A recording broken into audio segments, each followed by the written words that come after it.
भक्तामर की महायात्रा चल रही है। आज 18 नंबर के काव्य में हम आचार्य महांतुंग स्वामी से सुनेंगे कि वो क्या कहना चाहते हैं। 18 नंबर के काव्य में क्या वो हमें संदेश देना चाहते हैं। नित्योदयम दलिते मोह महा अंधकारम गम्यम न राहुवदनस्य न वारिदानम विभ्राजते तव मुखावज्जमनल्पे कांति विद्योतय जगद पूर्व शशांके बिंबम।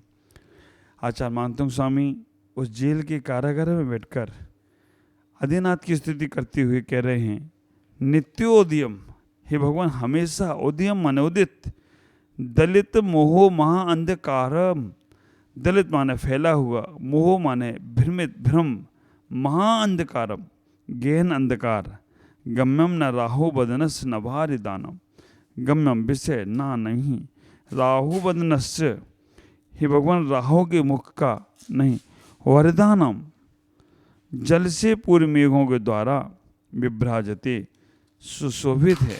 तब आपका मुखांज मुख कमल अनल पे अधिक कांति तेज विद्योतयत प्रकाशक जगत तीन जगत को अपूर्वम पूर्व में ही नहीं शशांक चंद्रमंडल। आचार्य महांतुंग स्वामी इस काव्य के माध्यम से कह रहे हैं, प्रभु आपका मुख कमल अत्यधिक तेज से सुशोभित है, अपूर्व चंद्रमंडल के समान है, नित्य उदित है, भ्रम के अंधकार महाअंधकार से राहु के मुख से विषय नहीं है, जल पूरित मेघों के द्वारा आच्छादित नहीं है, जल पूरित मेघों के द्वारा आच्छादित नहीं है, वे आपकी अनंत कांति के जगत को प्रकाशित करने वाला है।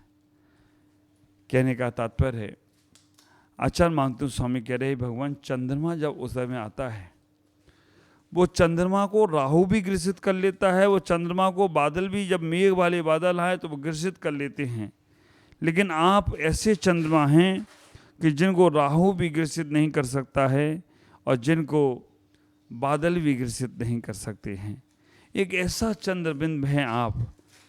हे परमात्मा, चंद्रमा की तुलना से आपकी वो तुलना की गई है। चंद्रमा की तुलना, वो तुलना आपकी जो की गई है वो बहुत बहुत अद्वितीय है। चंद्रमा तो वही है जिसको देखकर लोग लंबी उम्र की बात करते हैं और कुछ लोग उसी चंद्रमा को देखकर किसी के प्राण हरण कर लेते हैं।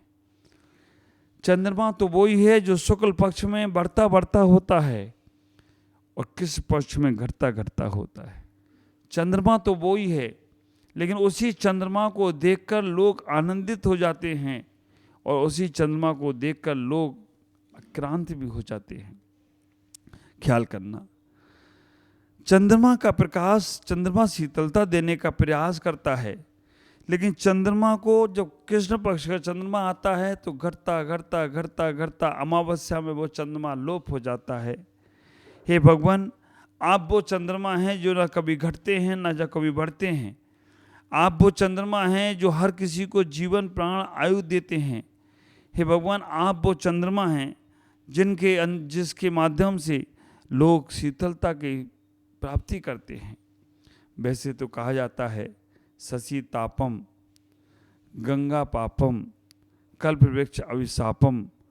शशि ताप को नाश करता है, चंद्रमा ताप को नाश करता है, गंगा पाप को नाश करती है, कल्पवृक्ष अभिशाप को नाश करता है। लेकिन भगवान आप ऐसे चंद्रमा हैं, आप ऐसे चंद्रमा हैं जो ताप पाप अभिशाप सबको नाश करते हो। हे प्रभु, आपकी चंद्रमा की तुलना, आपके जैसे कभी कभी किसी को उपमाएं दी जाती हैं, मुख कमल चंद्रमा से तुलना दी जा रही है, तो विचार करके रखना, वो चंद्रमा की जो तुलना दी गई है, वो चंद्रमा की तुलना जब तक तुम्हारा मन मिला है तब तक वो चंद्रमा की तुलना से तुम्हारे मुख की कल्पना है, लेकिन मन मिल खत्म होते ही वो चंद्रमा की कल्पना खत्म हो जाती है। भगवान चंद्रमा की आपकी उपमा दी गई है। चंद्रमा जगत को शीतल देता है, शीतलता देती है, आप जन्म जन्म के पापों को शीतलता देते हैं, जन्म जन्म के पाप ताप अभिशाप को हर देते हैं। आप जैसा चंद्रमा कहीं और मिलने वाला नहीं है। राजा भोज, कवि कालिदास, जिन्होंने आचार्य मांगतुंग स्वामी को जेल में डाला, लेकिन वहाँ पे भी वो जेल में रहकर भी चंद्रमा की शीतलता को स्वीकार कर रहे हैं, चंद्रमा की शीतलता को महसूस कर रहे हैं। और वो ये तो इतना ही कहने का प्रयास कर रहे हैं कि बाहर का चंद्रमा उदित हो या ना हो, मेरे पास तो तीर्थंकर रूपी चंद्रमा है, और जिसके पास तीर्थंकर रूपी चंद्रमा है वो कहीं भी अंधेरे में भी ठोकर खा नहीं सकता, कहीं भी चला जाए। ख्याल करो, जब हमारे पास किसी बड़े व्यक्ति का हाथ होता है, बड़े व्यक्ति का साथ होता है, तो हम अपने आप को अपने आप बड़ा समझने लगते हैं। जब हमारे पास कोई बड़ी उपलब्धि पास में होती है, हम अपने आप को बड़ी उपलब्धि वाला समझने लगते हैं, भले ही वो हमारे काम आए या ना आए। हमारे बैंक में करोड़ रुपया पड़ा है, हम अपने आप करोड़पति हो जाते हैं, भले वो रुपया हमारे बाद में हमारे पास काम में आए या ना आए। हमारी 4 फैक्ट्रियां हैं, हमारे पास, हमें वैभव लगता है कि हमारे पास सब कुछ है, भले ही वो हमारे काम आए या ना आए। तो भगवान, जब सामान सी वस्तुएं हमारे पास होती हैं तो हम अपने आप को संपन्न समझते हैं। जब हमारे पास बाहर की वस्तुएं होती हैं तो हम अपने आप को महत्वपूर्ण समझने लगते हैं। हमारा मिनिस्टर, मंत्रियों से अगर बोलचाल शुरू हो जाए, उनके साथ उठना बैठना शुरू हो जाए, तो हम अपने आप को भी मिनिस्टर मंत्री से कम नहीं समझते। तो भगवान, मेरा तो आपसे संपर्क है, और जब मेरा आपसे संपर्क है, जब आप जैसा चंद्रमा मेरे साथ में है, तो पाप रूपी ताप हमारा कुछ बालवा का भी नहीं बिगाड़ सकता है। राजा भोज और कवि कालिदास मेरा क्या बिगाड़ पाएंगे जब हमारे पास आप हैं। हे भगवान, मैं दुख में ही सुमरण नहीं कर रहा हूँ, मैं सुख में भी आपको नहीं भूलता हूँ। वैसे तो लोक में कहावत है कि दुख में सुमरण सब करें, सुख में करे ना कोई, और जो सुख में सुमरण करे वो दुख काहे को होए। हे भगवान, मैं तो आपको दुख में और सुख में नहीं, मैं तो अपने जीवन का एक अंग बना लिया है, क्योंकि आप है तो मेरे पास सब कुछ है। हे भगवान, मैं आपसे इतना ही कहना चाहता हूँ कि जैसे चंद्रमा के अंदर सारी की सारी उपमाएं फेल हो जाती हैं, चंद्रमा काला सफ़ेद होता है, कम ज़्यादा रोशनी वाला होता है, घटता बढ़ता रहता है, लेकिन आप जैसा एक चंद्रमा जो स्थिर है, न घटता है न बढ़ता है। और भगवान, चंद्रमा की तुलना, कभी किसी का चेहरा मुस्कुराता हुआ होता है तो हम कहते हैं इसका चेहरा चंद्रमा जैसे चमक रहा है।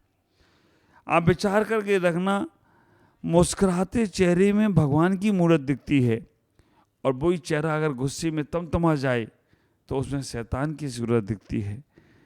हमें ऐसा ही अपना जीवन बनाना है।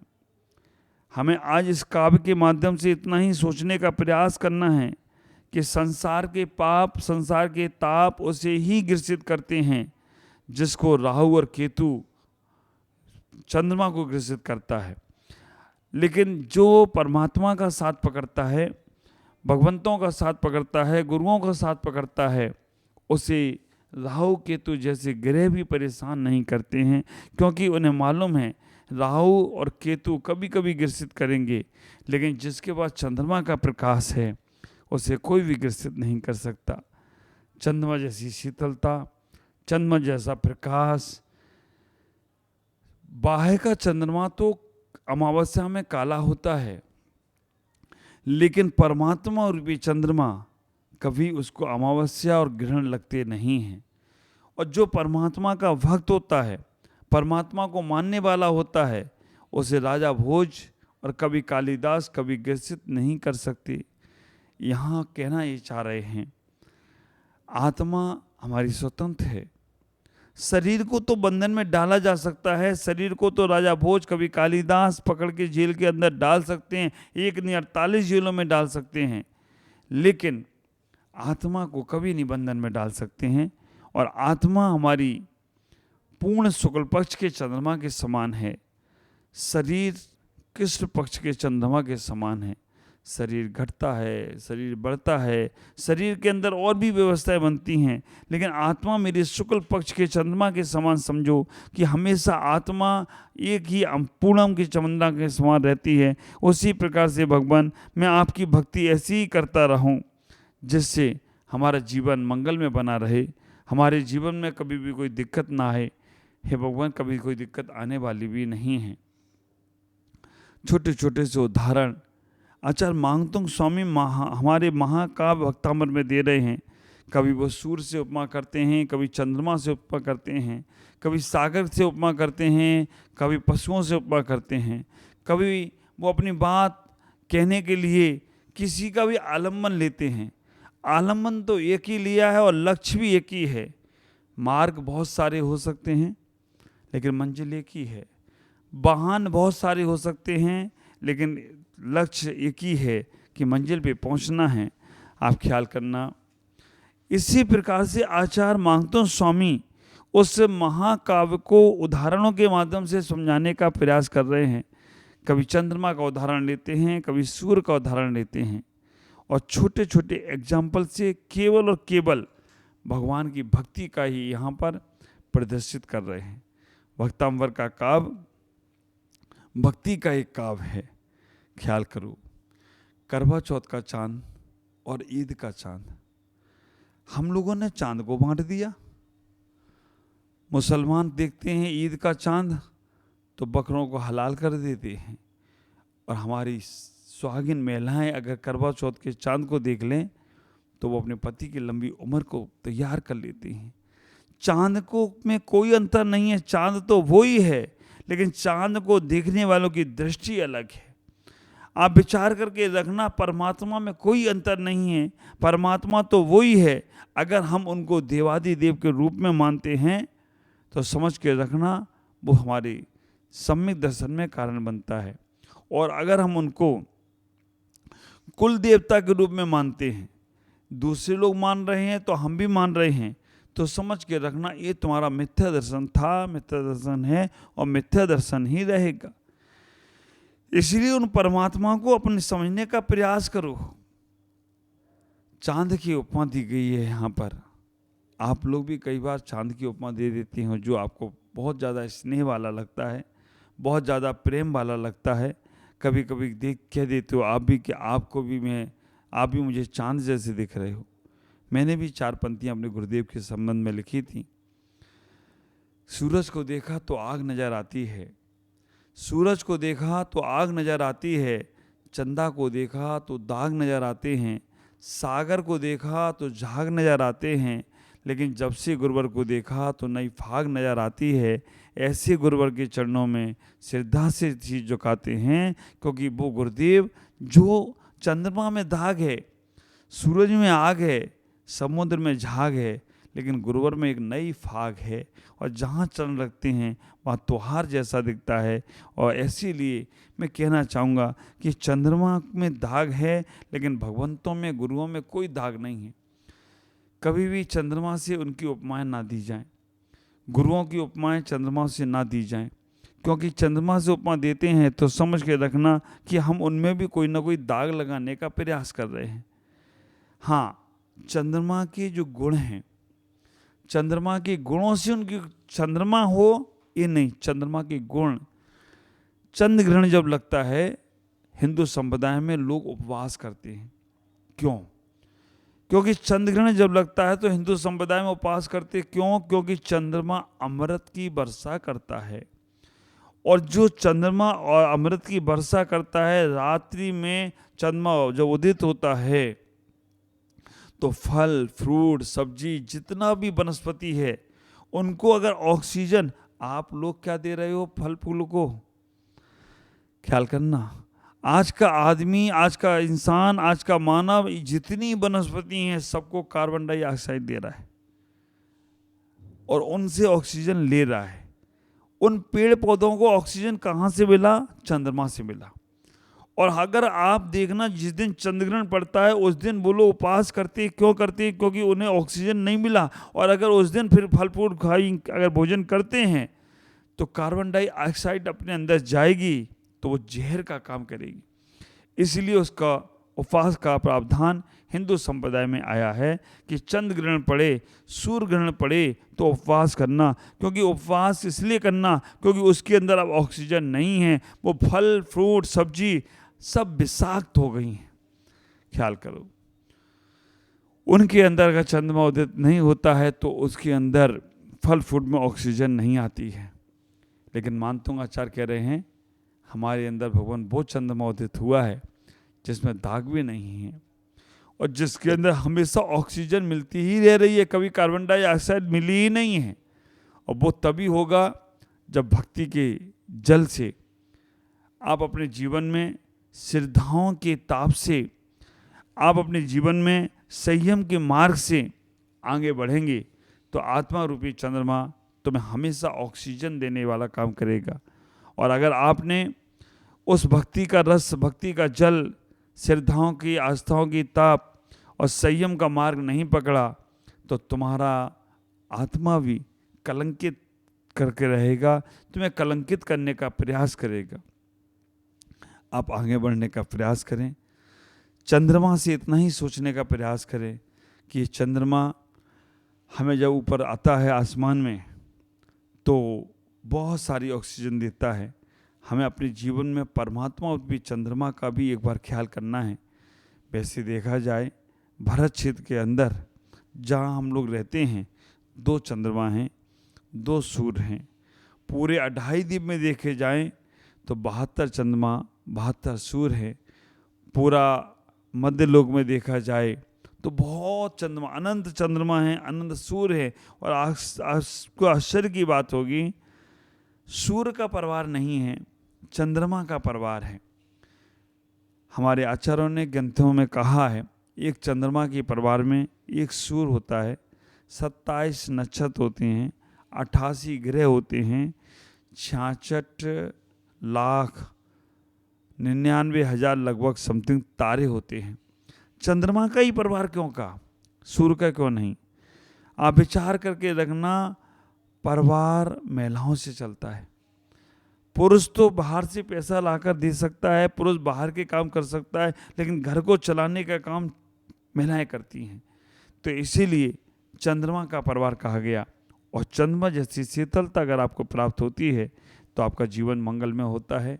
आचार्य मांगतुंग स्वामी आज इस काव्य के अंदर इतना ही कह रहे हैं, हे भगवान आप वो चंद्र हैं जो कभी राहु से, केतु से ग्रसित नहीं होंगे। आप वो चंद्र हैं जिनको बादल पानी से भरे हुए भी कभी भी आच्छादित नहीं करेंगे। हे भगवान मैं भी आपकी भक्ति इसीलिए कर रहा हूँ कि मुझे संसार के पाप, संसार के दुख, संसार के कष्ट कभी हमें परास्त ना कर पाएँ। राजा भोज जैसे भरे हुए बादल हमें कभी भी नष्ट नाबूद ना कर पाएँ। हे भगवान मैं इसीलिए आपकी भक्ति करना चाहता हूँ, इसीलिए मैं आपकी श्रद्धाएं करना चाहता हूँ, इसीलिए मैं आपकी प्रणाम करना चाहता हूँ। हे भगवान मुझे मौका मिला इस जेल में भक्ति करने का, लेकिन वहाँ पे मैं अशुभ नहीं सोचूंगा, शुभ ही सोचने का प्रयास करूँगा। इतना ही कहकर अपनी बात को पूर्ण करना चाहूँगा कि आज मानतुंग आचार्य यहाँ एक एक चीज़ के माध्यम से नित्योद्यम दलित मोहमांधकारम, भगवान नित्य आप उदित होने वाले हैं। महाअंधकार, जो महाअंधकार है, गहन अंधकार है, उस अंधकार में भी गम्यम न राहो न बदनस न वार दानम। हे भगवान वो अंधकार भी आपके मुख चंद्र को कभी भी भ्रमित नहीं कर सकता, वो राहु केतु भी आपको कभी भी ग्रसित नहीं कर सकता। तो भगवान आपकी भक्ति करने वाले को भी कोई भी पाप, कोई भी अभिशाप, कोई भी ताप परेशान नहीं कर सकता। चाहे अज्ञानता का कितना भी अंधकार आ जाए, लेकिन आपका प्रकाश उस अज्ञानता में भी हमें सब कुछ दे सकता है। ये कहावत है, जहाँ ना पहुँचे कवि वहाँ भी पहुँचे रवि। आप विचार करके रख, जहाँ ना पहुँचे रवि वहाँ भी पहुँच जाए कवि। रवि का मतलब सूर्य होता है, तो जहाँ पर रवि नहीं पहुँचता है वहाँ पे भी कवि पहुँचता है। लेकिन मैं इसमें कहता हूँ जहाँ ना पहुँचे रवि वहाँ पहुँचे कवि, और जहाँ ना पहुँचे कवि वहाँ भी पहुँच जाए आत्म अनुभवी, तो कोई आश्चर्य की बात नहीं है। तो आत्मा का अनुभव ही सबसे बड़ा अनुभव है। बाहर की वस्तु बाहर ही रहने वाली हैं, लेकिन अंदर का आनंद वो कभी मिलने वाला नहीं है। तो इसलिए अंदर के आनंद को प्राप्त करना ही, चंद्रमा से भगवान की तुलना करना ही, हमें इतना ही विचार करना है। चंद्रमा ग्रसित हो सकता है, भगवान कभी ग्रसित नहीं होगा। चंद्रमा राहु केतुओं से परेशान हो सकता है, लेकिन भगवान को कोई कर्म परेशान नहीं करेगा, और जो उनकी भक्ति करता है वो भी कभी परेशान नहीं होगा। सत्य परेशान हो सकता है लेकिन परास्त नहीं होगा, इस बात का भी हमें ख्याल रखना है। आज इतना ही। ओम नमः जय गुरुदेव।